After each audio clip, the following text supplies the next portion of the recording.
haber estudiado y sondeado las opiniones de esta cantidad muy considerable de periodistas de todo el país, entonces, ¿por qué no está funcionando el mecanismo si hay dinero para eso y hay atribuciones legales para ello? ¿Qué es lo que está pasando, mi querido doctor? ¿Qué pregunta tan interesante me haces? Y de acuerdo a, y una vez más, esto no es mi opinión, ahí está en el texto, Claro. lo pueden leer, ojalá lo pudieran leer.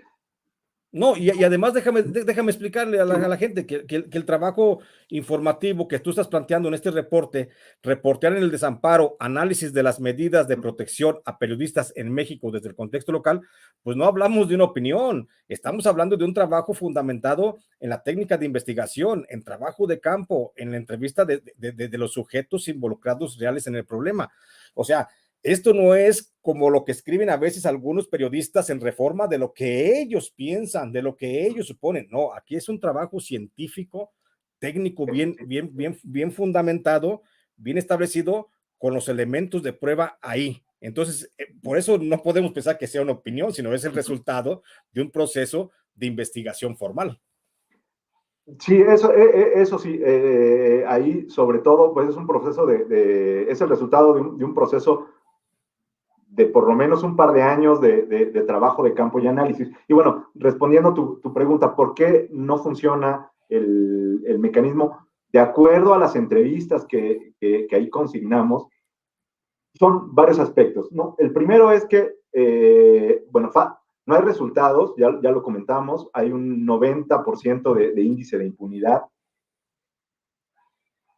Otro aspecto que destacan los entrevistados es que este mecanismo de protección a los periodistas lo consideran que es como una simulación y utilizan ese término, es una simulación, porque más que proteger, solamente registra agresiones, es decir, recolecta información de quiénes son agredidos, realiza estadísticas para reportes, pero no resuelve el problema. Es decir, ni siquiera es un acompañamiento, es como una mera ventanilla de quejas, ¿no? Sí, exacto. Es como cuando la ventanilla de atención a clientes, ¿no? De la tienda. Generalmente sí. no te resuelve nada, ¿no? Pero bueno, por lo menos uno va y se desahoga, ¿no? Claro. Entonces, los periodistas consideran que es eso, es como una ventanilla donde vas y pones tu queja y se acabó. Otra razón, y estas dos últimas sí son muy graves. Una es que los periodistas que entrevistamos consideran que la principal razón por la que no funciona es porque algunas de las propias autoridades gubernamentales son los principales agresores. Por ejemplo, varios entrevistados nos decían, a ver, si a mí los que me agredieron fueron las Fuerzas Armadas, ¿cómo es que me mandan un policía para que me proteja? ¿No? Sí. Otra anécdota que nos decía otro periodista entrevistado, decía, a ver, el que en ese momento era el encargado de la protección, del mecanismo de protección en un estado del norte, decía, este cuate en su momento fue digamos, el director de los reclusorios de ese estado, ¿no? Esta persona responde al secretario de gobierno de este estado. Dice, claro. A mí los que me agredieron fueron por órdenes del secretario de Estado. Dice, entonces, ¿a quién? O sea, ir a pedir protección, nos decía, y usaba estas palabras, es como volver al punto donde me agredieron. Sí. Entonces, además de todo lo anterior, está que algunas autoridades de gobierno son los principales agresores. Y finalmente, otra razón que es igual de grave, que nos decían algunos periodistas, es cuando hay colusión entre las autoridades o algunas autoridades y grupos del crimen organizado, ¿no? Por ejemplo, otro entrevistado nos decía, a ver, a mí me pasó que cuando fui a poner la denuncia, Dice, yo sabía quiénes me habían agredido y pertenecían al crimen organizado. Dice, saliendo de que puse la denuncia, ya me estaban esperando otra vez. Dice, ¿cómo se enteraron que yo estaba ahí? Y bueno, la razón pues, es obvia, ¿no? Hay colusión entre algunas autoridades y los grupos del crimen organizado, ¿no? Entonces, más o menos ese es como el panorama, grandes rasgos que nos decían los periodistas de por qué no funciona. No funciona entonces porque no hay resultados porque hay una simulación porque solamente se llevan estadísticas y no saben resolver problemas. No hay resultados por esta cuestión de la impunidad, no hay resultados por la colusión entre agresores y autoridades, y finalmente, que es como el peor de los escenarios, no hay resultados porque el principal agresor son algunos funcionarios públicos. Bien, bajo ese principio, bajo esos principios que estableces, mi querido doctor, entonces tú consideras, desde tu punto de vista y como un estudioso de la problemática del periodismo, consideras entonces que tiene razón, tiene caso seguir con esta simulación o con este modelo, para llamarlo de forma más puntual, con este modelo de protección a periodistas, un modelo que nos cuesta a los mexicanos al año un promedio de 270 millones de pesos y que se destina básicamente al gasto burocrático, porque de esos 270 millones de pesos en promedio al año que recibe el mecanismo para supuestamente proteger a defensores de derechos humanos y a periodistas, el 80% se destina al gasto burocrático, al gasto del personal, a que se desplacen, a que hagan la llamada y todo eso. Entonces, lo poco, el 20% que queda de los recursos, pues es lo que se pichicatea, lo que se alcanza a repartir entre un lado y otro, principalmente para dotar de este famoso botón de pánico a los periodistas y defensores de derechos humanos agredidos. Pero otra parte también se destina para asignar escoltas y guardaespaldas o guardias personales a un muy selecto grupo de periodistas en México, a los que son queridos por el mecanismo. Te pregunto, ¿tiene caso seguir con este modelo de protección a los periodistas? ¿Cuál sería entonces aquí la alternativa que se nos enfrenta a los periodistas? Porque también tú finalmente eres un periodista, mi querido doctor.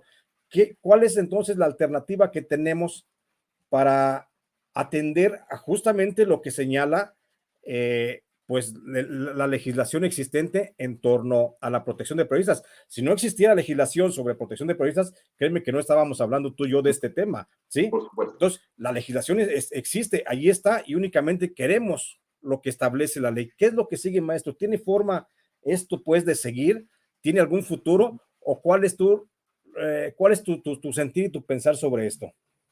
Híjole, también es una pregunta dificilísima, ¿no? Y no sé si tengo una respuesta, pero lo que sí te puedo decir es que y también, esta no, digamos, no es una idea propia que me acaba de ocurrir, es también parte de las reflexiones que nos hacían los periodistas. Nos decían, el problema no es que exista el mecanismo, el problema es que no funciona. O sea, ¿a qué voy? Existen procedimientos, el problema es que no se llevan a cabo. Exacto. O no se llevan a cabo bien. Entonces tú me preguntas, ¿valdría la pena deshacernos de esto y proponer algo nuevo? El problema es que no estamos seguros si lo nuevo va a funcionar porque lo van a seguir operando las mismas personas. Exacto. Aquí lo que deberíamos, bueno, lo exigimos desde diferentes trincheras, ¿no? Pero lo que sí debería pasar es que esto que existe debería, en verdad, exigirse que funcionara. A lo mejor, viéndolo funcionar en plenitud de facultades, podríamos decir, ¿sabes qué? Si no funciona o no está funcionando por esta razón, pero no es que no lo hemos visto operar, pues, no sé si me estoy explicando. El problema no es que existe el mecanismo, el problema es que no funciona, y no funciona porque no se opera como debería de operarse, ¿no? Pero también tú estableces un principio bien básico, mi querido doctor. El asunto es de que refieres que no estar seguro si un nuevo mecanismo Ujú. podría operar. Y caes en una situación que, bueno, la aprovecho para preguntarte. Entonces, los funcionarios que están a cargo justamente de este modelo de protección, a cargo de este mecanismo, yo te lo digo, yo sí sé la respuesta, pero te la quiero preguntar porque finalmente tú eres el de la opinión esta tarde. ¿No están dando el ancho estos funcionarios que integran el mecanismo de protección? Sí, no, mira, no sabes si no dan el ancho. No es, a lo mejor no pueden, a lo mejor no quieren, Exacto. a lo mejor no los dejan. Es decir así a rajatabla, es que todos son una bola de ineptos, no estaría como en posibilidad de decir eso. Sí puedo decir que hay de todo, ¿no? O sea, si hay gente que no sabe qué está haciendo, pero también me parece que precisamente por esta colusión entre agresores y autoridades, o sea, a lo mejor quiero pensar que hay más de algún funcionario público ético que si fuera por él funcionaba, pero que hay decisiones que no están en sus manos tomar, ¿no? Sí. Entonces, ahí ese es un problema también, ¿no? Y bueno, otra posible solución que también justo es un tema que no está integrado en este artículo que tú tan amablemente estás haciendo circular. Estamos trabajando también otro texto acerca de las asociaciones de periodistas y qué tan efectivas pueden ser. Y bueno, con sus bemoles,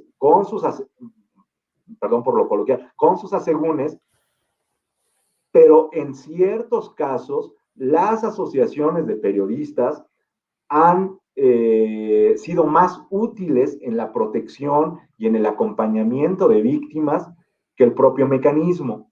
Entonces, aquí como que tenemos, digamos, dos opciones. Uno, de alguna manera exigir y seguir exigiendo, no digo que no se haya hecho, o sea, lo hacemos un día sí y otro también porque esto no funciona. Pero además de exigir, yo creo que una posible solución, y esto lo hemos platicado tú y yo fuera de cuadro en más de alguna ocasión, Claro. es el gremio se tiene que solidarizar, ¿no? Evidentemente, hay situaciones que las asociaciones de periodistas, por muy buenas intenciones, por muy representativas que sean del gremio, hay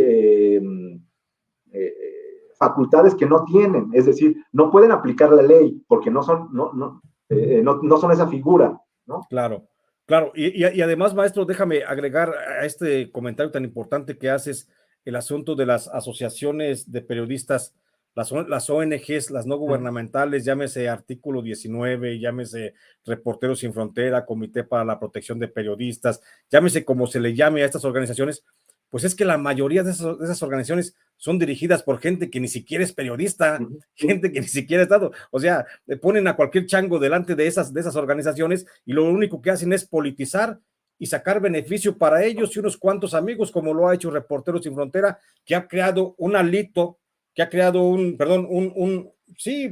pequeño ámbito, una pequeña corte de periodistas aplaudidores a los que les regala pues becas a España, cursos en el CIDE, y que les está proveyendo de alguna forma una forma privilegiada de hacer periodismo. Y igual sucede con mecanismo de protección de periodistas. Ya lo platicábamos tú y yo una vez ahí sentados echándonos un cafecito en el Sambors, allá en el centro de la ciudad de Puebla, y los platicábamos justamente cómo fue el trato, por ejemplo, de Artículo 19 hacia diversos casos periodistas emblemáticos, entre ellos, por supuesto, yo te refiero el mío cuando estuve en la cárcel, que ni me pelaron, les mandé cartas y ni me las contestaron para pedirles ayuda. Pero bueno, bajo ese contexto, entonces tú ves la posibilidad de que las organizaciones no gubernamentales de protección a periodistas podrían suplir de alguna forma la operatividad del mecanismo de protección de la Secretaría de Gobernación.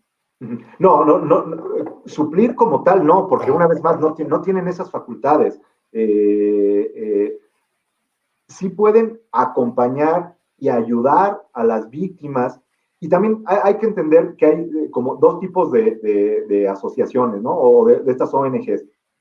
Unas que son, digamos, que tienen una naturaleza reactiva y unas que tienen una naturaleza proactiva. Sí. Las primeras, las que son reactivas, son este estilo de artículo 19, Comité para la Protección de Periodistas, etcétera,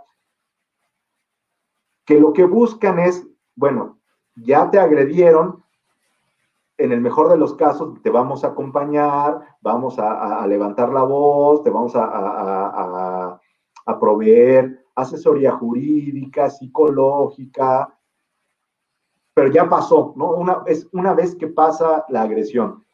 Y hay otro tipo de agrupaciones, por ejemplo, periodistas de a pie,